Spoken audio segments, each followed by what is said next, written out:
यह आदमी अचानक कुछ भयानक चीज देख रहा था। महासागर जो कुछ पल पहले शांत था, अब गाढ़ी लहराती धुंध से उबल रहा था। वह अद्भुत गति से आगे बढ़ी और कुछ ही सेकंड में पूरी ड्रिलिंग प्लेटफॉर्म को निगल लिया।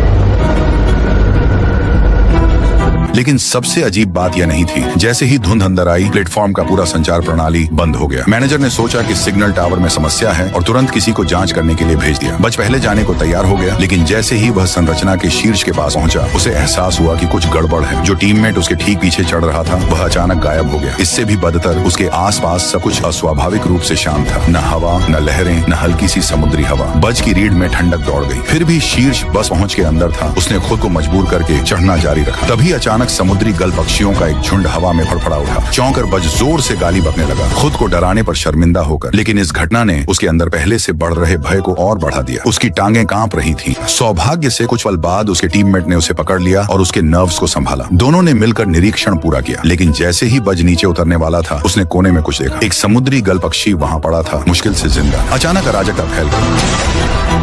मेडिकल टीम को इमरजेंसी कॉल मिली और वे घटना स्थल पर दौड़ पड़े। किसी तरह बज लगभग 130 फीट की ऊंचाई से नीचे स्टील डेक पर गिर गया था। चमत्कारिक रूप से वह मरा नहीं था, लेकिन वैसा ही था जैसे मर चुका हो। प्लेटफॉर्म पर सर्जरी करने की सुविधा नहीं थी और संचार बंद होने के कारण वे रेस्क्यू हेलीकॉप्टर भी नहीं बुला सके थे। लग रहा था कि एक युवा जीवन उनकी आंखों के सामने फिसलने वाला है। उसके सहकर्मी केवल असहायता के साथ खड़े रह सके थे। लेकिन फिर जब कोई आसपास नहीं था, बज की आंखें अचानक खुल गई। वह दोबारा जिंदा हो गया। उसके मन में दृश्य घूमने लगे। महासागर के तल में दरारें फूट रही थी। गहराई से एक विशाल सुनामी उठ रही थी और कोई रहस्यमयी मार्ग जिसका उद्देश्य वह समझ नहीं पा रहा था। फिर भी और भी अजीब घटनाएं आने वाली थी। दुर्घटना के कारण मैनेजर ने डेक पर इमरजेंसी मीटिंग बुलाई। वह अभी बोलना शुरू ही किया था कि आसमान से कुछ गिरना शुरू हो गया। पहले उन्होंने सोचा कि बर्फ गिर रही है, लेकिन जब किसी ने उसे हाथ में पकड़ा तो उन्हें पता चला कि वह बारीक काला राख था। सब जड़ होकर खड़े रह गए, प्लेटफॉर्म पर बिखरते काले टुकड़ों को घूरते हुए। किसी को पता नहीं था कि ये कहां से आ रहा है। फिर उनकी भ्रम भय में बदल गया। बज जो कुछ पल पहले मौत के कगार पर था, अब अपने पैरों पर खुद खड़ा था। उसका चेहरा आतंक से पीला पड़ गया था। उसने उनकी ओर देखा और कहा, सब ठीक है, ये शुरू हो चुका है। एक 500 पाउंड का आदमी अपनी बिस्तर पर गहरी नींद में सो रहा था। अचानक उसके नीचे से पानी टपकने लगा। रात बीते बीते उसका विशाल शरीर सिकुड़ने लगा। अगली सुबह वह जागा और खुद को ध्यान से देखने लगा। फिर वह आईने के पास भागा और दोबारा जांची। उसे अपनी आंखों पर यकीन नहीं हुआ। रातों रात वह अपने मूल शरीर में वापस आ गया था। अब मच्छर भी उसके सामने धीमी गति में उड़ते दिखाई देते थे। उसी दिन दोपहर में जब वह सड़क पर चल रहा था, तभी पुलिस ने उसे रोक लिया। वह पूरी तरह हैरान था। एक अधिकारी ने उसे एक तरफ खींचा और बताया कि पास में कोई इमरजेंसी है। आदमी ने कुछ 100 मीटर दूर एक इमारत की ओर देखा और बताया कि अंदर एक अपराधी किसी को बंधक बनाकर रखे हुए हैं। उसने शांतिपूर्वक कमरे के अंदर हो रही हर घटना का वर्णन उन अधिकारियों को बता दिया जो उसके पास खड़े थे। पुलिस ने उसकी एक भी बात पर यकीन नहीं किया। कोई कैसे इतनी दूर तक देख सकता है? लेकिन तभी उसने देखा कि बंधक सांस लेने में संघर्ष कर रहा है। बिना किसी हिचकिचाहट के उसने जमीन से एक बांस की पतली सींग उठाई। उस निर्णायक पल में उसने निशाना लगाया और उसे आगे की ओर फेंका। एक पल में एक अधिकारी अविश्वास से देखता रहा। कई सेंटीमीटर मोटी टेम्पर्ड ग्लास की खिड़की को वह सींग पूरी तरह से छेद कर पार कर गई थी। उसी समय पास खड़ा एक रिपोर्टर समझ गया कि यह उसकी जिंदगी की सबसे बड़ी खबर है। उसने उस आदमी को पकड़ा और भागते हुए उसे घर ले जाने की योजना बनाई, जहां वह एक्सक्लूसिव इंटरव्यू लेना चाहता था।